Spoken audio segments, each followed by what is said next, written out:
Mon nom est Aïcha Al-Nabila Moussa, j'ai 24 ans et je suis d'origine camerounaise. Je participe au concours Top Model FIMA, qui est ma première fois, on va dire, et au Maroc aussi. J'ai commencé la mode, j'avais 16 ans, j'allais en classe de seconde et j'ai eu la chance, si je dois dire, que mes parents m'ont toujours soutenue. C'était une classe intermédiaire, alors ma maman m'a dit « Vas-y, tu peux le faire, c'est une très belle expérience, tu as tout ce qu'il faut, tu es grande, tu es mince, tu es noire, donc vas-y ». Et mon tout premier événement, c'était le forum des métiers et des arts de la mode qui se tient au Cameroun, tenu par le CCMC. Et c'est un événement incroyable. On avait, avec la participation de M. Imana ici et beaucoup d'autres créateurs qui, un peu comme ici au FIMA, il y a des concours de jeunes talents. Il y a un concours de jeunes talents qui est mis en avant pour pouvoir, on va dire, promouvoir la culture et la mode africaine, camerounaise surtout. J'avais fait un concours de Miss au collège, un peu comme toutes les jeunes filles. Et j'étais pas la Miss, mais j'étais la première dauphine. Et après, j'ai eu beaucoup de mes camarades, de mes professeurs qui me disaient franchement, tu as ce truc-là, mais tu n'es pas Miss. Vous voyez, c'était la différence. On dit, tu as ce truc, mais tu n'es pas Miss. Donc cherche-toi, tu es encore très jeune, tu n'es qu'en 5e, donc tu as le temps de pouvoir faire beaucoup de choses. Et donc après, ma maman avait travaillé pour Blast Design, qui est très connu aussi, un très grand créateur camerounais.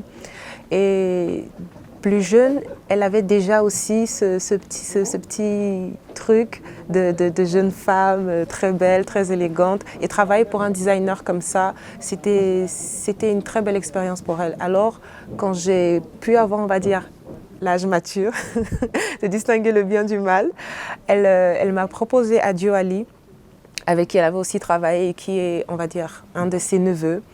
Et ça s'est très bien passé. J'adore être sur le podium.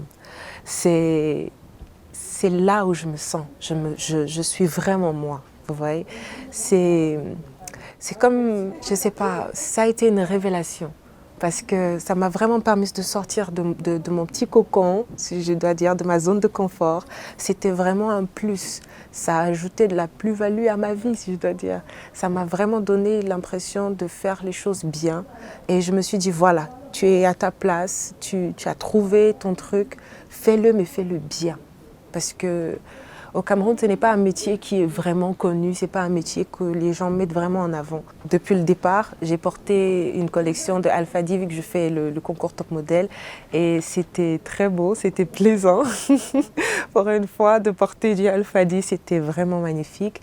J'ai porté aussi beaucoup de tenues très africaines, mais aussi des caftans. J'ai porté de très beaux caftans du Maroc, de Naga. J'ai porté aussi du Essidi, qui est, je pense, congolaise. Et j'ai porté, enfin, je suis désolée si je ne peux pas donner tous les noms parce qu'il y en a tellement, ça va, ça vient dans les backstage, c'est incroyable. Mais aujourd'hui, je porte du Sol. C'est une créatrice sénégalaise. Je ferai l'ouverture du défilé. Et la particularité, c'est les tissus. Des tissus qu'on n'a pas l'habitude de voir, des tissus qui sont travaillés différemment, comme du raffia par exemple, ou même encore le caftan à lui-même, il est aussi travaillé de façon très différente. Au Cameroun, la plus grande difficulté, c'est les événementiels, les promoteurs d'événements. On avait à l'époque beaucoup d'événements, Perles Rares, Carrousel, il y avait beaucoup d'événements qui se tenaient, mais avec le temps, ils ont diminué. Le seul événement qui nous reste réellement, c'est le forum des métiers de la mode qui continue de se suivre, qui se fait chaque année. Mais avec le temps, beaucoup d'autres choses perdent de leur valeur. C'est malheureux parce qu'il y a énormément de talents au Cameroun. Entre les créateurs et les mannequins, les découvertes, il y en a beaucoup. Il y en a tellement même que vous vous demandez mais comment on fait pour ne pas avoir plus de visibilité? Mais je pense que voilà. Peut-être notre ministère n'est pas encore prêt, mais bon, on s'arrangera à ce que les choses soient bien faites. C'est pour ça que je suis ici aujourd'hui, vraiment pour prouver qu'on peut le faire. Que si j'y suis, pourquoi pas les autres, pourquoi pas le Cameroun? Être représenté, c'est la plus belle chose. Mais le plus important, c'est ne jamais baisser les bras, c'est d'y croire, c'est de faire les choses bien. Et quand on se donne un objectif, c'est de tout faire pour l'atteindre. Parce que le plus important, c'est de s'amuser, c'est vrai, mais c'est aussi de prouver qu'on peut mieux faire, qu'on est meilleur et qu'on doit aller de l'avant.